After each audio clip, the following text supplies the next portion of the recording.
Hello friends, welcome to KV special channel. जैसा कि आपको पता है कि मैंने साइकोलॉजी की क्लासेस स्टार्ट की हुई है और ये जो क्लासेस है इसमें सारे इंपॉर्टेंट टॉपिक्स कराए जा रहे हैं सबसे पहले, और उसके बाद में थोड़ा लेस इंपॉर्टेंट है उसकी तरफ बढ़ेंगे। तो ये जो टॉपिक्स है, जैसे कि मैंने आपको लर्निंग डिसेबिलिटीज कराया है जिसकी 2 क्लासेस अपलोड हो गई है, तो वो दोनों क्लासेस बहुत इंपॉर्टेंट है। इससे पहले मैं ग्रोथ एंड डेवलपमेंट आपको करा चुकी हूँ। तो आज जो हम टॉपिक करने वाले हैं वो है ट्रांसफर ऑफ लर्निंग। सो ये मेरे चैनल की टैगलाइन है, believe in us, we believe in your selection. Let's without wasting any time let's start the class. तो सबसे पहले बात ये होती है कि ट्रांसफर ऑफ लर्निंग होता क्या है, या फिर जो अधिगम का स्थानांतरण है ये क्या होता है, मतलब इसका।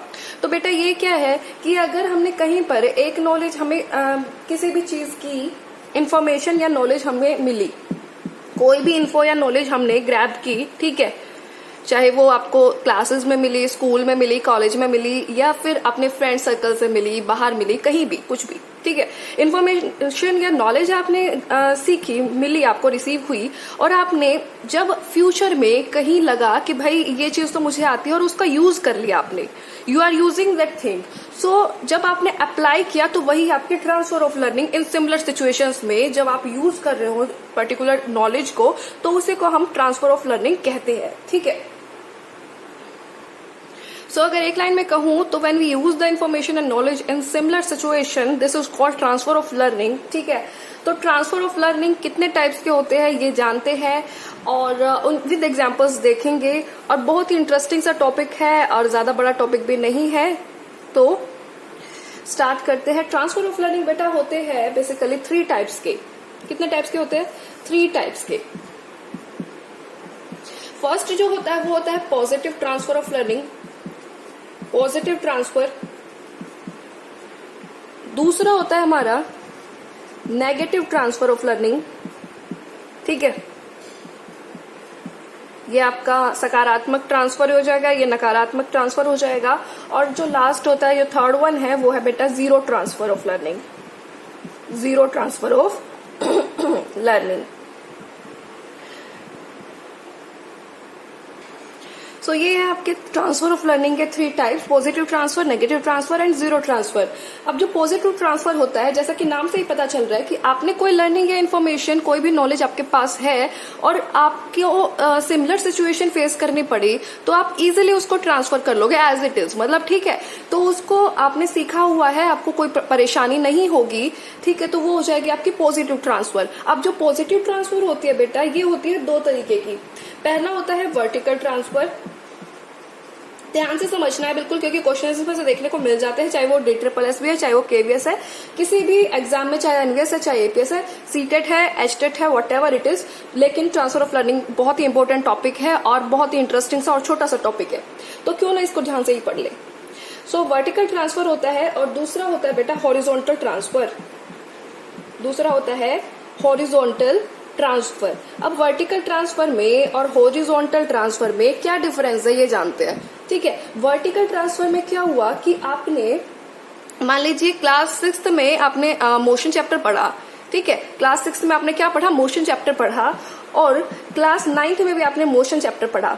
तो आपकी इंफॉर्मेशन आपको थी, बेसिक इंफॉर्मेशन आपको हुई, बेसिक इंफॉर्मेशन आपके पास थी जो आपने क्लास 6th में रिसीव की थी कि मोशन क्या होता है और थोड़ा बहुत इसके बारे में। लेकिन जब क्लास 9th आई और मैम ने आपसे पूछा कि बेटा व्हाट इज मोशन, अब बताइए मोशन क्या होता है, और आपने जो 6th क्लास में जो आपने पढ़ा था, जो आपने 6th क्लास में पढ़ा था, वो मैम को बता दिया 9th क्लास में। तो ये क्या हुआ कि वर्टिकल ट्रांसफर हुआ, कि मतलब जो सिंपल जो आपकी नॉलेज थी, वो आपकी जो आपकी बेसिक नॉलेज थी या सिंपल नॉलेज थी, वो आपकी हायर नॉलेज में या हायर कंसेप्ट में को सीखने में मदद कर रही है, वो एक बेस की तरह काम कर रही है, ठीक है। जो भी आपके हायर ऑर्डर कंसेप्ट है, जो आपकी नेक्स्ट क्लासेस में आ रहे हैं, उसको सीखने में मदद कर रही है। सो ये इसका अच्छा सा एग्जांपल मैंने आपको दे दिया है, मोशन से रिलेटेड, या कोई भी आप ले सकते हो, कोई भी टॉपिक, जैसे स्कूल में आप कुछ भी पढ़ते हो, मतलब कि कोई भी टॉपिक हो सकता है, फ्रिक्शन हो सकता है, ठीक है, और भी किसी अन्य उसका हो सकता है, सब्जेक्ट का, या कोई डेली लाइफ में भी हो सकता है, ठीक है। अब बात करते हैं हॉरिजॉन्टल ट्रांसफर की। इसमें तो हमने क्या सीखा कि वर्टिकल ट्रांसफर वहां होगा जहां हम बेसिक नॉलेज को या बेसिक इंफॉर्मेशन को यूज करें, when we use the basic knowledge to learn complex और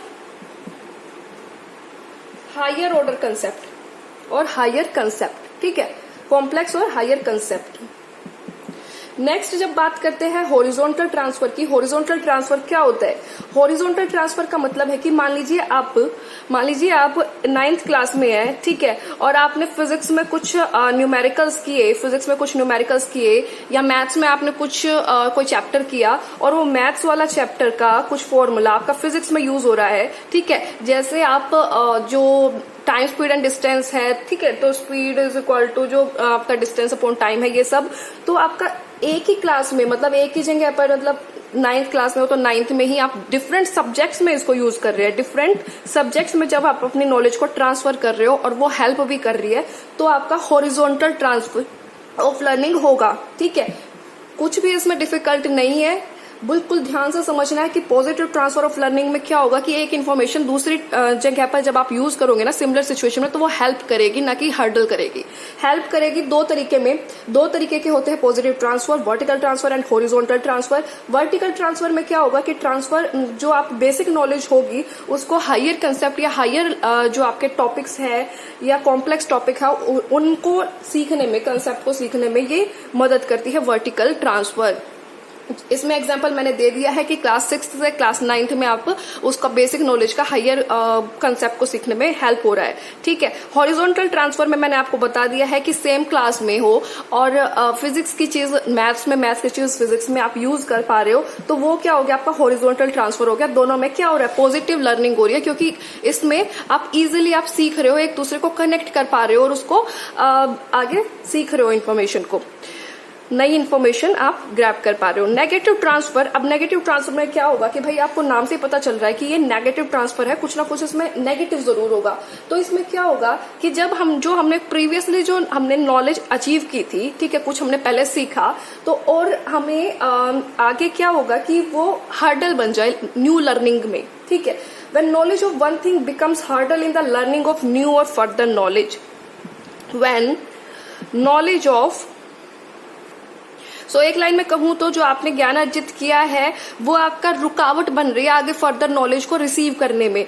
अब फर्दर नॉलेज को रिसीव करने में आगे कोई ज्ञान अर्जित करो, उसमें नेगेटिव ट्रांसफर हो रहा है। अब क्या हुआ, इसका एग्जांपल देख के समझते हैं कि भाई कैसे, क्या कह रही है मैम, आपको भी समझ में नहीं आ रहा होगा, तो इसको और क्लियर करते हैं। देखिए बच्चे, एग्जाम्पल अगर मैं लूं तो सपोज कि जो हमारी गाड़ी जो मतलब इंडिया में जो कार ड्राइवर्स होते हैं वो आपने देखा है कि लेफ्ट साइड में बैठते हैं, ठीक है, ड्राइविंग सीट जो होती है वो लेफ्ट साइड में होती है इंडिया में कार में। लेकिन अगर वेस्टर्न कंट्रीज में देखोगे, यूएसए वगैरह में देखोगे आप, तो वहां पर जो ड्राइविंग सीट होती है वो राइट हैंड साइड में होती है। तो अगर कोई वहां का पर्सन और यहाँ चलाने लगे तो वो एक नेगेटिव ट्रांसफर है, उसको थोड़ी सी हर्डल होगी सीखने में, मतलब बैठने में उसको थोड़ा अजीब सा लगेगा, तो वो थोड़ी सी प्रॉब्लम फेस करेगा, ठीक है। तो यही है आपका नेगेटिव ट्रांसफर का एग्जाम्पल। और हर्डल का मतलब क्या है, रुकावट फेस करनी पड़ेगी, मतलब एक जो पहले जो ज्ञान अर्जित किया था वो कहीं ना कहीं रुकावट का काम करेगी नई नॉलेज को रिसीव करने में, ठीक है। ये आपका नेगेटिव ट्रांसफर ऑफ लर्निंग है। नेक्स्ट अगर बात करें जीरो ट्रांसफर ऑफ लर्निंग, ठीक है, जीरो ट्रांसफर ऑफ लर्निंग का मतलब है कि व्हेन लर्निंग, जब कोई भी लर्निंग या इंफॉर्मेशन या नॉलेज, ठीक है, neither hurdles nor hinders nor supports further learning, then it is called zero transfer, ठीक है। जब आपकी लर्निंग ना ही रुकावट पैदा कर रही है, ना ही साथ दे रही है, मतलब कोई सपोर्ट कर रही है, जैसे पॉजिटिव ट्रांसफर में क्या हो रहा था, सपोर्ट कर रही थी, ठीक है। नेगेटिव ट्रांसफर में क्या हो रहा था, हर्डल कर रही थी, रुकावट का काम कर रही थी। जीरो ट्रांसफर में क्या होगा कि ना ही आपकी जो प्रीवियसली नॉलेज है, जो पहले आपने ज्ञान को अर्जित किया हुआ है, ना ही वो आपका रुकावट का काम करेगी और ना ही उसमें आपको सपोर्ट करेगी या फिर सीखने में मदद करेगी नेक्स्ट आगे की कोई भी कंसेप्ट को या नॉलेज को। तो आगे बात, इसका भी एक एग्जाम्पल ले लो। मान लीजिए आपको मान लीजिए स्विमिंग आती है आपको और कुकिंग फूड। अब आप कुकिंग सीखना चाहते हो, तो बेटा इन दोनों का कोई लिंक नहीं है, ना ही स्विमिंग का ना ही कुकिंग का, खाना बनाने का और तैरना सीखने का आपस में कोई लिंक नहीं है। तो ये एक तरीके से एग्जाम्पल हो सकता है कि भाई आपको कोई भी हर्डल का काम ये चीज नहीं करेगी या फिर कोई सपोर्ट नहीं करेगी, तो ये क्या हो जाएगा, आपका जीरो ट्रांसफर ऑफ लर्निंग हो जाएगा। ठीक है, आई होप कि आपको ये क्लियर हो रहा होगा। It is all about transfer of learning. अगर आपको कुछ समझ नहीं आया तो कमेंट बॉक्स में आप लोग पूछ सकते हो। और जिन बच्चों को पता है ट्रांसफर ऑफ लर्निंग में, वो उसको और इम्प्रूव कर सकता है। आप चाहो तो पॉजिटिव ट्रांसफर, नेगेटिव ट्रांसफर और जीरो ट्रांसफर के, ठीक है, ये जो 3 types of transfer of learning सिखाई है, इनके एग्जांपल्स दे सकते हो। मैं देखना चाहती हूँ कि आप अपनी तरफ से कौन से एग्जांपल्स देने हैं, लेकिन जो एग्जांपल्स आप कमेंट बॉक्स में दोगे वो मेरे वाले नहीं लेने हैं। अपने तरफ से कुछ दिमाग लगाना है कि हाँ जी मैम यहाँ पर हर्डल क्रिएट करती है, यहाँ पर हमारा पॉजिटिव ट्रांसफर होता है, या फिर ये जो चीजें हैं इसमें जीरो ट्रांसफर होता है। ठीक है, सो यहाँ आपका होता है ट्रांसफर ऑफ लर्निंग टॉपिक खत्म। और बहुत ही छोटा सा और बहुत ही इंटरेस्टिंग सा टॉपिक है। कभी भी फर्दर आपको किसी भी एग्जाम में ट्रांसफर ऑफ लर्निंग से क्वेश्चन देखने को मिले तो बिल्कुल आप इजिली कर सकते हो, अगर ये चीज आपने ध्यान से समझी है तो मुझसे। ठीक है, आपने ये वीडियो देखी उसके लिए thank you so much and all the best for your future.